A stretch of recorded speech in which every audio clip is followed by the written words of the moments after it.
Muito boa noite, você torcedor do Juventude que está com a gente nesta noite de sexta-feira, 21 de outubro. Nós estamos de volta aqui na TV Papo by X-Play com a voz da papada, a voz do torcedor do Juventude aqui na TV Papo. Nós estamos juntos com os nossos parceiros Eficienza, X-Play Celular e também a Confeitaria Flórida. E como já é de costume, eu estou junto com ela, Angélica Varaschini. Boa noite, Angélica. Tudo bem, Pedro? Tudo bem. Muito boa noite pra ti, boa noite pra você, torcedor jaconeiro, que está acompanhando a nossa voz da papada, porque você sabe, né, tem muita informação no Juventude, muita coisa que aconteceu nesta semana, preparação para o jogo do São Paulo, e tudo isso, obviamente, a gente traz pra vocês agora aqui na Voz da Papada. É isso, uma semana movimentada, Angélica. Nós tivemos aí, né, a licença do agora ex-presidente Walter Dalzotto Júnior e do agora ex-vice de futebol Oswaldo Pioner, mas tivemos, né, também a posse, né, a eleição do novo presidente Fábio Pisamilho, até então vice de marketing do clube, o Júnior Chávari, o novo gerente de futebol, né, e todo o staff, todo o departamento de futebol instalado já visando a temporada de 2023. Essa semana foi assim. Na última entrevista coletiva pós-jogo, o Valtinho e o Pioner já haviam comunicado o seu licenciamento, né, a sua saída do Juventude, o pedido de licença. Isso foi confirmado na reunião do Conselho, na terça-feira à noite, lá no estádio Alfredo Jaconi. A gente acompanhou também, conversamos com o presidente do Conselho, e aí sim, empossada essa nova diretoria, com o Fábio Pisamilho como o presidente até o final de 2023, o seu braço direito, Paulo Stumpf, que também continua, e na quarta-feira pela manhã, então, foi apresentado também o gerente executivo, o Júnior Chávari. A gente já havia falado sobre ele, né? Só faltava realmente a confirmação do Juventude, já em busca de toda a temporada de 2023. Claro, tem ainda essas partidas finais do Campeonato Brasileiro deste ano, mas realmente o foco é para o ano que vem. Então, nesta quarta-feira, né, na quarta-feira pela manhã, na entrevista coletiva, foi apresentado as metas, projetos para o ano que vem, por mais que, em questão até de orçamento, né, é difícil se tratar de algo muito concreto em questão de números, porque ainda não tem um orçamento que vai ser destinado para o Campeonato Gaúcho, também, né, provavelmente, se o Juventude realmente cair para a Série B, um orçamento para o ano que vem para a Série B, então tudo isso ainda não aconteceu, mas já, claro, já se tem um planejamento e tudo isso foi colocado, né, para a imprensa de Caxias do Sul, e também a apresentação oficial, então, do Júnior Chávari, que já está trabalhando, inclusive ontem e hoje ele já não estava em Caxias do Sul, já viajou atrás de nomes, né? Ele que tem um network enorme aí com todo o seu trabalho e experiência dentro do futebol. E falando sobre tudo isso, a gente apresenta agora uma matéria produzida pela Angélica, que também tem a coletiva do Fábio e do Júnior Chávari. Vamos acompanhar.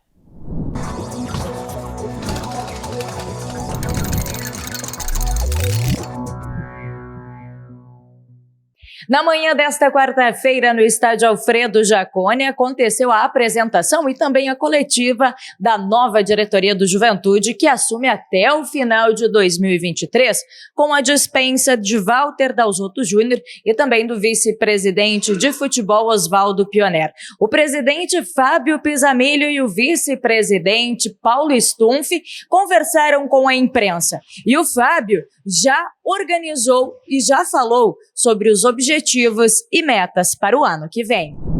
Quero ressaltar que, apesar desse ano a gente ter superávit dentro do ano, nós vamos ter uma perda de caixa agora, a partir de agora, muito grande, né? Nossas receitas vão diminuir. Como já está na imprensa, nosso orçamento do ano que vem vai ficar provavelmente abaixo de um quarto do que a gente teve esse ano. E ainda não temos as definições de verbas de TV e nem de galchão. Porém, isso não é impeditivo da gente começar a trabalhar. Vai ser difícil, mas a ideia é já começar a trabalhar com o que a gente tem disponível. Para o futebol profissional, isso, consenso de toda essa direção, e acho que consenso entre toda a torcida. O Juventude é a terceira força do Estado, já consolidada há vários anos. Então, o mínimo que a gente tem que fazer no gauchão é ser o campeão do interior. Isso é mínimo, não é caminho. É o que a gente vai tentar fazer, quer dizer, tentar não, isso é a nossa obrigação. A nossa meta mesmo é disputar um título. Como a gente vai fazer isso? A gente vai ter que fazer um milagre, como a gente falou ontem na reunião do conselho, vai ter que ser criativo, vai ter que, não sei o que fazer, né? Brincando assim, a gente vai ter que dar um jeito de ir mais para cima. O que a gente quer realmente é entrar no gauchão para ganhar um título. Nós vamos ter um orçamento, nós vamos estar dentro do orçamento, nós vamos ter um orçamento que provavelmente, como a gente já conversou ontem, a nossa média salarial fique abaixo de 30 mil reais, o que é um orçamento que já foi, isso é abaixo do nosso orçamento de Série C, né, Paulo? Média no final da nossa Série C, subida de Série C.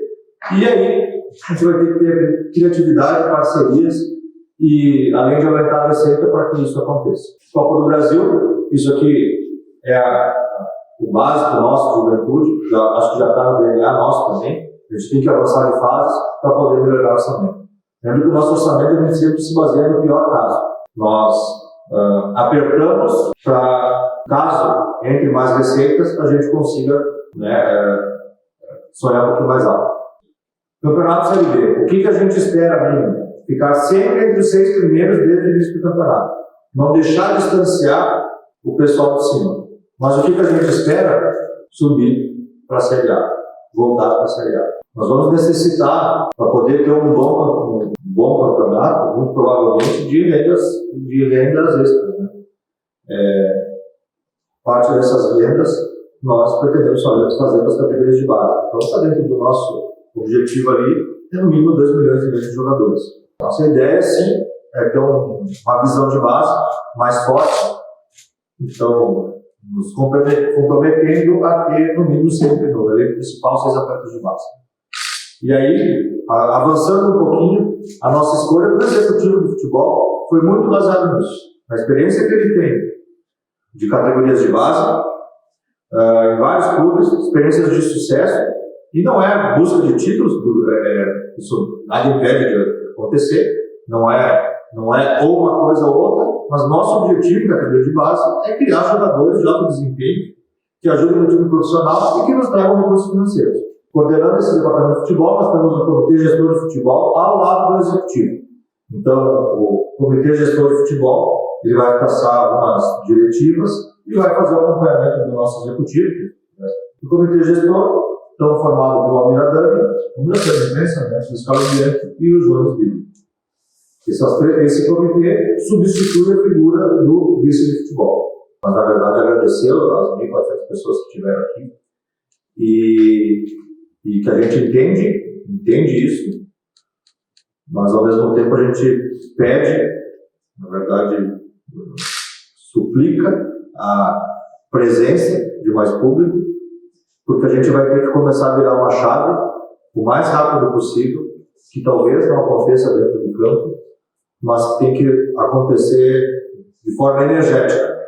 A gente tem que acordar, o Juventude tem que acordar e vir com mais força, para que quando a gente comece o gauchão, espero que isso aconteça antes, mas que quando a gente comece o gauchão, a gente já comece o gauchão forte, do jeito que a torcida espera. Nós pretendemos começar uma pré-temporada o mais rápido possível, dentro da primeira quinzena de dezembro, mas mais para o início de dezembro, para que a gente chegue forte no gauchão e comece bem o gauchão. Quem puder continuar com seu plano de sócio, quem puder continuar contribuindo para o clube, ou patrocinando, ou indicando, ou dando novas formas de ajudar o clube, também precisamos.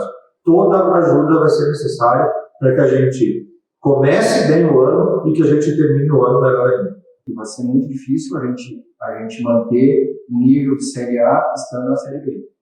Então, vão ocorrer talvez alguns cortes, que isso é inevitável. Algumas despesas a gente vai ter que cortar. Os próprios jogadores que a gente já está conversando, o Comitê já começou a conversar com alguns atletas. Daqui a pouco vai sair na imprensa que alguns jogadores estão com as suas rescisões parceladas. Pode acontecer isso, porque uma coisa é bem clara: E foi falado ontem, o Fábio falou agora de novo. Nós estamos com superávit. Mas o que é um superávit? É um superávit contábil. Não é um superávit de caixa. O nosso caixa ele está apertado. Tá? Esse final aí de Série A, logicamente pelo desempenho que a gente teve e está tendo, a gente teve um corte de 5 jogos de televisão. Para vocês terem uma ideia, nós estamos em final de outubro, a gente não tem ainda uma verba definida para o Gauchão de 23, a gente não tem ainda uma verba definida para a Série B. Ocorreram reuniões, estão ocorrendo reuniões, mas não temos uma definição. Eu não tenho número ainda para dizer o orçamento da receita esse para saber qual é o orçamento que eu tenho que passar para a despesa, principalmente no futebol. Então, o superávit, volta a falar, é superávit contábil, não é superávit de caixa. Nós estamos com caixa apertado e vai ficar mais apertado. Não que a gente não vá fazer aquilo que está proposto aí. A gente vai tentar fazer, vai ter que se reinventar. O Chave vai nos ajudar, o comitê que foi criado vai nos ajudar. A própria área comercial e marketing, a gente vai ter que ter mais patrocínios. A gente está trabalhando fortemente na questão da SAF. Daqui a pouco, no ano que vem, surja um investidor aí com dinheiro, tudo que nós estamos falando aqui, esquecemos. Mas hoje não temos isso. Hoje a gente tem só previsões de coisas para acontecer. Olhar para frente, né? Usar a base, voltar, isso é uma coisa que a gente já começou a fazer, juntamente ali com o Pioneiro, na transição, tentar usar mais a base. Então, ali já na entrada do Zanella, um pouquinho antes até, já começamos a tentar trazer mais a base, porque é dali que a gente vai poder fazer o nosso futuro. Nesta quarta-feira também foi apresentado o novo executivo de futebol, Júnior Chávari, ele que vai ser o responsável por toda a formação do elenco do ano que vem.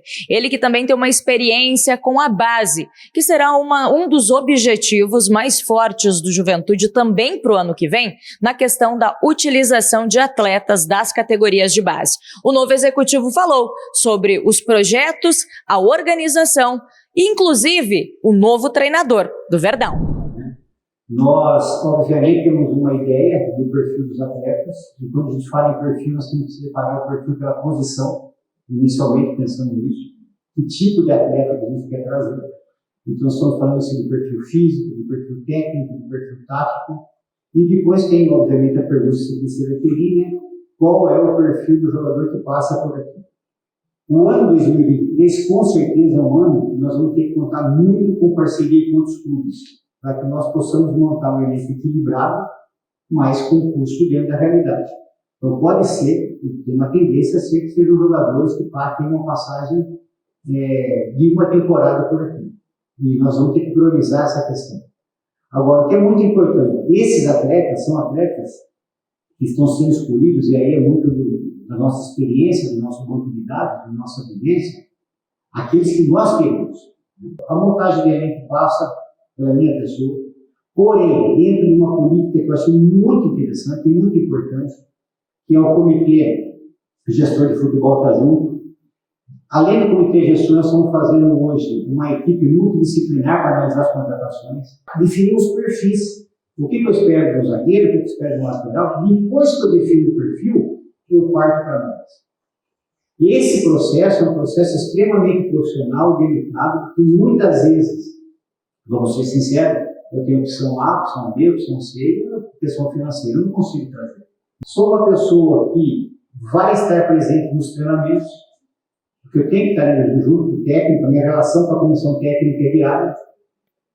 E também, vocês vão, quando estiverem pelo CT, vocês vão ver muitas vezes em jogos e em treinamentos da categoria de base. Porque tem uma coisa que o executivo não pode abrir mão. O executivo não pode, não adianta contar a história para o executivo. Ele tem que saber o que está acontecendo. Temos hoje uma expectativa na casa de R$20 mil para trabalhar com os jogadores. Tá? Com R$30 mil, algumas exceções, né? Ah, mas pode chegar alguém mais? Eu não gosto, né? É importante a gente não ficar cravando muito número. O que é importante a gente entender? É que nós vamos trabalhar muito com o pé no chão. Dentro disso, nós vamos ter o quê? Alguns jogadores mais cascudos, mais pesados, mais experientes, lógico que nós temos que ter. Mas, basicamente, nosso time tem que ser mais jovem. Tem que ser jogadores que venham com fome, que venham efetivamente para buscar o seu espaço. Isso pode ser a questão de alguns empréstimos, nossa captação, que é um dos detalhes que ao longo dos próximos meses nós vamos investir fortemente para que o Juventude possa se tornar agressivo na captação de novo de jovens talentos, pensando na base para chegar rapidamente ao profissional, a equipe principal. Questão do técnico, assim que nós definirmos efetivamente, a nossa ideia é que ele se apresente o mais rápido possível. Na hora que tiver tudo definido, até porque a gente possa ganhar esse relacionamento dele com o grupo e algumas dúvidas que porventura existirem de aproveitamento ou não, ele possa opinar junto. Então, a nossa ideia é que, a partir do momento que nós tenhamos isso definido, é que ele assuma esse ano.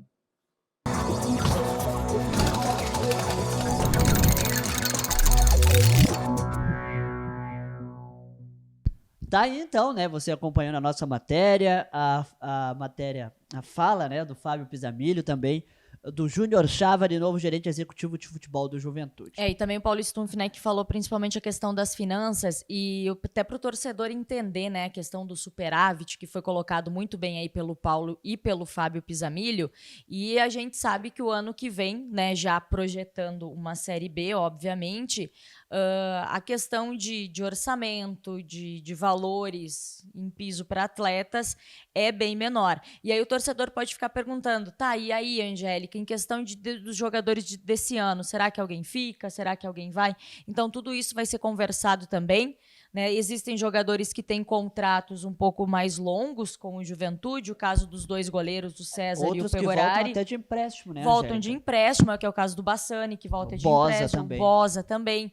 Então, por exemplo, o Paulo Henrique tem contrato até maio, o Tota tem um contrato mais longo, sem contar os meninos da base, né? O Rafinha, que assinou o contrato até 2025, o Juan também já tem um contrato com o Juventude. Então, obviamente que isso vai ser pensado. Até o Chávari falou também num dos assuntos da entrevista coletiva que ele se apresentou para os atletas, né, na quarta-feira, de manhã, antes do treino da quarta de manhã, para até entender um pouquinho, né, os atletas que estão, o conhecimento, e aí sim depois conversar e ver se há um acordo com o Juventude, com o próprio atleta, a necessidade que o Juventude quer e quem o Juventude gostaria de contar também para o ano que vem, os atletas que gostariam de ficar no Juventude. Então, tudo isso, obviamente, vai ser pensado, mas já essa programação, e como o Chávari colocou na entrevista coletiva também, que vocês puderam acompanhar um pedacinho dela, o perfil de atletas que vai ser traçado para o Juventude no ano que vem. Um perfil um pouco mais jovem. O Fábio falou muito bem que a meta é colocar 6 jogadores da base na equipe principal, fazer esse período, esse processo de transição ainda maior. Então, tudo isso está dentro de um planejamento do que vai acontecer no ano que vem. E o Juventude agora, Angélica, se prepara, né, porque entra em campo no próximo domingo, 4 horas da tarde, contra o São Paulo, no estádio Alfredo Jaconi, né? Essa última sequência dentro de casa, com 2 jogos seguidos no Campeonato Brasileiro. Como que o Ju está se preparando? Pois é, e hoje a gente pôde acompanhar o treinamento do técnico interino Lucas Anello, né, até falando em relação a isso, na semana que vem deve ser anunciado o novo técnico do Juventude. O nome que mais está se falando, projetando, e muito possivelmente deve ser realmente o nome anunciado é de Celso Roth, que deve comandar o Juventude aí para o ano que vem, já projetando o Campeonato Gaúcho. O Juventude que deve começar uma pré-temporada no início de dezembro, ao menos essa é a projeção, e até o Fábio também trouxe isso muito bem colocado, que o Juventude esse ano vai ter esse tempo de organização para fazer isso, o que não teve nos 2 anos atrás para o Campeonato Gaúcho em especial. Então tudo isso vai acontecer. E a gente estava até conversando hoje no treino que algo que a gente não via muito na equipe do Juventude era a repetição de equipe, né? Acho que a equipe que foi repetida, que o Juventude teve 2 jogos com a mesma equipe, os 11 em campo, foi na segunda rodada do Campeonato Brasileiro, ainda com o Eduardo Batista. Depois, por problemas, o Juventude sofreu muito, vocês lembram isso no início do Campeonato Brasileiro, com expulsões, com o departamento médico, então não repetiu a equipe. Humberto Louser também testou várias peças, acabou não repetindo, e agora o técnico Lucas Zanella, o técnico interino, deu a projeção de equipe a mesma que jogou a última partida do Juventude ali no estádio Alfredo Jaconi. Então, nessa projeção, a gente tem Pegorari no gol, segue na parte defensiva a linha de 4 com o Rodrigo, com o Paulo Henrique na lateral direita, a dupla de zaga com Vitor Mendes e Thalisson, e na lateral esquerda o Rodrigo Soares. Por mais que o Moraes também treinou como uma opção, mas o técnico Lucas Zanella então colocou justamente o Rodrigo Soares para manter essa equipe, essa base de equipe, para tentar repetir o time. O Elton como primeiro volante, né? Ali e um pouquinho mais na frente, aí a gente tem Jadson mais aberto um pouco pela direita, Chicoquinho um pouquinho mais pela esquerda no meio-campo, e lá na frente, então a gente vai ter Rafinha, Capixaba e Isidro Pita. Assim deve se comportar o Juventude para essa partida contra o São Paulo. Também teve a mesma troca que o técnico, o Lucas Zanella, fez no último jogo. Teve a opção de botar o Bruno Nazário no lugar do Elton, aí puxa o Jadson como um primeiro volante, também é uma opção. Foi testado o Capixaba no lugar de Oscar Ruiz. Foi testado também voltar o Rodrigo Soares para a lateral direita e colocar o Moraes na lateral esquerda. Então são opções, mas principalmente, né, um trabalho também de bola parada, que foi trabalhado hoje pelo técnico interino. Então tudo isso, obviamente, projetando o adversário e por que não buscar esses 3 pontos, que seria importante para o Juventude, porque é o torcedor, né? Enfrente o seu torcedor, que é muito importante, e uma vitória nessa fase final aí do Campeonato Brasileiro dentro de casa. A antepenúltima partida do Juventude no Jaconi, né? Nós temos São Paulo, Coritiba e Flamengo. Depois só no ano que vem no Campeonato Gaúcho. E mais do que nunca, né, Pedro, é bom da gente se apegar em coisas boas. Eu sei que tu tem um dado importante para trazer pro torcedor, não é mesmo? É verdade. Tenho uma estatística boa. Pelo Campeonato Brasileiro... Quando o Pedro traz estatísticas boas, eu gosto e me apego. Quando vem com os números que eu não curto muito, não quero nem ouvir muitas vezes. É que eu venho só com a informação, não com o desejo. Nessa eu venho com o desejo. Verdade. Né? Então, o Juventude não perde dentro de casa pro São Paulo, pelo Brasileirão da Série A, desde 2004. Né? De lá para cá foram 4 partidas, 2 vitórias e 2 empates. Até teve a derrota em 2016, mas era pela Copa do Brasil. Então, ainda a gente está falando não de Campeonato conta, né? Brasileiro. Estamos falando de Série A do Campeonato Brasileiro. Juventude perdeu em 2004, mas em 2005, 2006, 2007 e 2021 não saiu derrotado. A gente torce para que esse ano também não saia. Aliás, teve jogo contra o São Paulo no Jaconi esse ano, pela Copa do Brasil, empate em 2-2. Exatamente. Então vamos lá, torcedor, vamos se apegar nisso, vamos... Mais do que nunca, né? O Fábio também fez esse agradecimento ao torcedor que esteve presente durante todo esse ano, apesar da campanha, né, do Juventude. Mas agora é muito mais importante também, torcedor, você está lá para empurrar o time, para dar seu apoio. O Juventude é muito mais do que isso, né? Não é... A gente sabe que dentro de campo é um clube de futebol, dentro de campo é o resultado, mas essa torcida, essa coisa boa, o que movimenta muito, ajuda o jogador dentro de campo a empurrar para que possa acontecer essa vitória tão importante. É isso. É algo que o presidente Fábio fala, né? Que o torcedor é o maior patrimônio do clube. Sempre será. Então, é muito importante. Ele está acima das fases, está acima das direções, porque passam as pessoas pelas gestões administrativas, passam os jogadores, mas o torcedor ele permanece. Com certeza, né? Então, sempre. É muito importante. Bom, Angélica, eu sei que você tem mais informações sobre as gurias, sobre a Copa São Paulo, mas antes disso eu quero trazer essa 33ª rodada do Campeonato Brasileiro, que está terminando. Começa amanhã, 4h30 da tarde, com Bragantino e Atlético Paranaense. Às 7 horas da noite, 2 partidas. O América recebe o Flamengo em Belo Horizonte e o Santos recebe o Corinthians na Vila Belmiro. Às 9 horas da noite, sábado às 9 é brabo, né? Palmeiras e Avaí, jogo no Allianz Parque. No domingo não tem jogo às 11, tem 2 jogos às 4 da tarde. Além de Juiz São Paulo, na TV Papo by X-Play, você acompanha Fluminense e Botafogo também.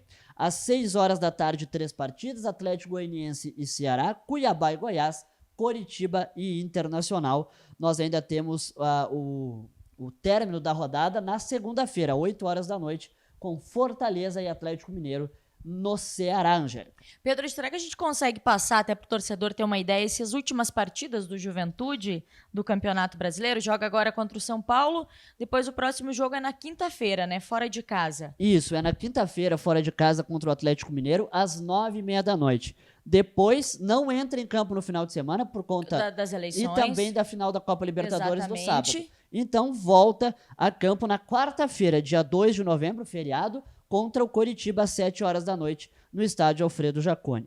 Depois viaja para enfrentar o Goiás no sábado às 7 horas da noite, volta a Caxias do Sul para o último jogo dentro do Jaconi na temporada, contra o Flamengo, quarta-feira,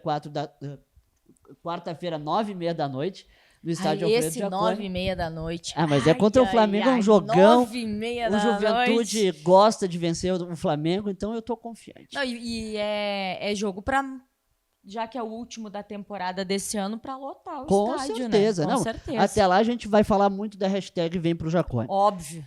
Como sempre. Isso. E termina o Campeonato Brasileiro no domingo, 13 de novembro, 4 horas da tarde, contra o Ceará, lá no estádio Castelão.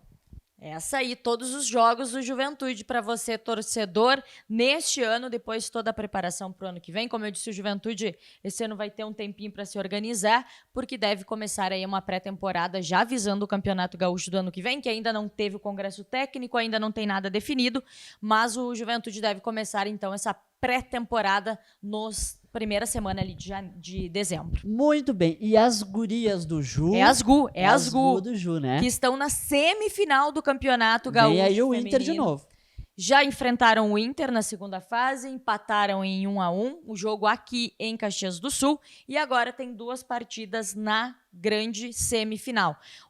As Esmeraldas acabaram perdendo para o Grêmio, né, o último jogo, e com isso, as Esmeraldas que estavam em primeiro acabaram indo para terceiro dentro dessa tabela de classificação, então acabaram pegando o Internacional na semifinal, que ficou segundo colocado. E decidindo fora de casa. O Grêmio ficou em primeiro, enfrentou o Elite, então a outra decisão da semifinal, Grêmio e Elite, Juventude e Internacional. O primeiro jogo também é domingo, aqui às 3 horas da tarde, no campo da Frasle, é a primeira partida. Depois a decisão é no próximo sábado, fora de casa. Ficaremos de olho. E a gente vai ficar, obviamente, na torcida. O técnico Luciano Brandalize vem fazendo um trabalho, toda a comissão, com a Renata, com todo mundo, com o seu Francisco Reck, que vocês puderam acompanhar também um pedacinho do bate-papo que a gente teve com ele. Então é um trabalho muito forte que vem acontecendo dentro do futebol feminino, nesse resgate desse ano, principalmente. Ano passado o Juventude deu o pontapé inicial,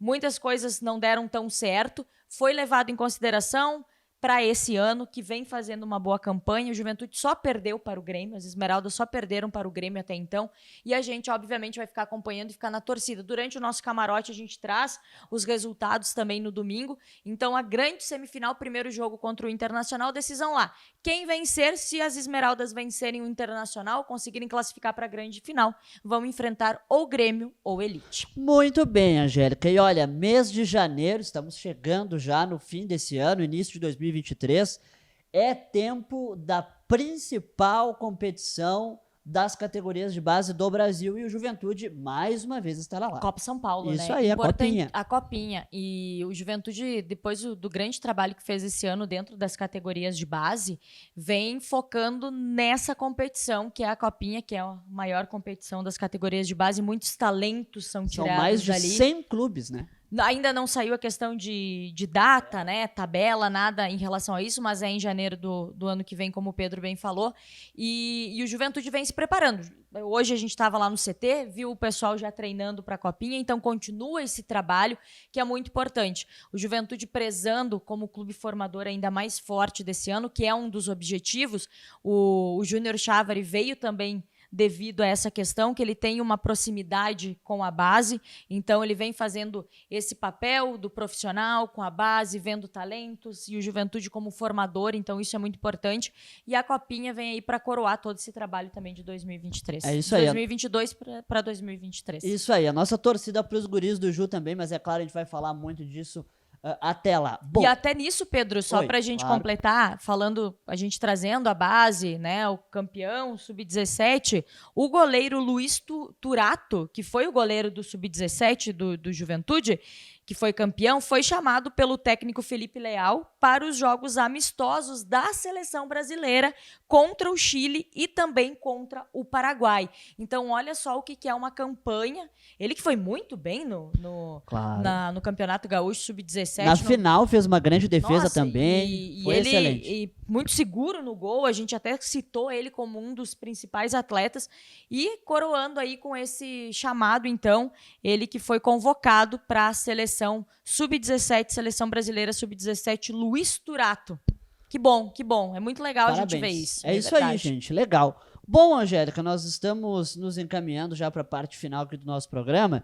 Traz pra gente o teu destaque final aí da reportagem. Então, vamos... Nosso destaque final, na verdade, é o convite para você, torcedor, nos acompanhar no nosso Camarote Jaconeiro no domingo, a partir das 3 horas da tarde. A gente tem um convidado muito especial que eu sei que você, torcedor, gosta muito, né? Não vou dar spoiler porque eu quero que vocês fiquem conectados com a gente, ligadinhos na TV Papo by X-Play, porque ele é uma pessoa incrível, o torcedor curte muito, ele tem uma história muito bacana com o Juventude, como jogador, como formador de atletas, é um cara simpaticíssimo e vai estar com a gente lá no nosso camarote. E principalmente, né, você, torcedor, vem pro Jacone, a gente não está no Jacone, mas a hashtag vem pro Jacone, fica desde agora para que você compareça, desse apoio. O Juventude que enfrenta então o São Paulo, técnico interino, o Lucas Zanella deve repetir a mesma equipe, Pegorari no gol, ali na linha defensiva com o Paulo Henrique na lateral direita, Vitor Mendes, Thalisson, a dupla de zaga, e Rodrigo Soares na lateral esquerda. No meio-campo a gente vai ter Elton, Jadson, Chico, no ataque também Rafinha, Rafinha, Capixaba e Isidro Pita, o time do Juventude para esta partida. Muito bem, fica então o nosso convite a partir das 3 horas da tarde no YouTube e no Face do Juventude com o Camarote Jaconeiro, apresentação da Angélica, e a partir das 4 horas da tarde o comando é comigo, junto com a Angélica, com o Juan, com o nosso convidado especial, toda a nossa equipe técnica. Valeu, Angélica, até domingo. Até domingo, Pedro, um abraço para ti, para você, torcedor da Papada, muito obrigada pela companhia, esperamos todos vocês no estádio Alfredo Jacone, o Juventude com essa nova direção, Fábio Pisamilho, o Paulo Stumpf, que já fazem parte, já estavam aí juntamente com esse afastamento, né, o pedido de licença do Valtinho e do Pioner, que fizeram um legado incrível, a gente tem que citar isso, fizeram um grande legado para o Juventude, mesmo que esse ano não foi o esperado, mas o ano passado fizeram com que o Verdão permanecesse na Série A, subiram da Série B para a Série A, fora a estrutura, o Juventude teve um aumento, né, uma mudança muito grande estrutural que ajuda muito, que favorece muito. O estádio Alfredo Jacone é lindo, um dos melhores gramados do Brasil, então tudo isso também é graças a todo esse trabalho que foi feito, tá? Um abraço, torcedor, e até domingo. Até domingo. Nós estivemos juntos com os nossos parceiros Eficienza Negócios Internacionais, a X-Play Celular, nas escolhas dos melhores em campo do Juventude, nas transmissões da TV Papo by X-Play. Dê um alô para a sua nova operadora. E também a Confeitaria Flórida, mais de 40 anos com o melhor dos salgados, doces e tortas. O prazer das coisas simples da vida. Eu e a Angélica Varaschini estivemos na apresentação desse programa, na equipe técnica Júlia Gazola, o gestor é Kleberson Portela, a direção geral de Alessandra Vergani e Fabiano Vergani. Nós nos encontramos no domingo, é claro, e na próxima sexta-feira aqui na Voz da Papada. Um ótimo final de semana. Vamos juntos! Tchau!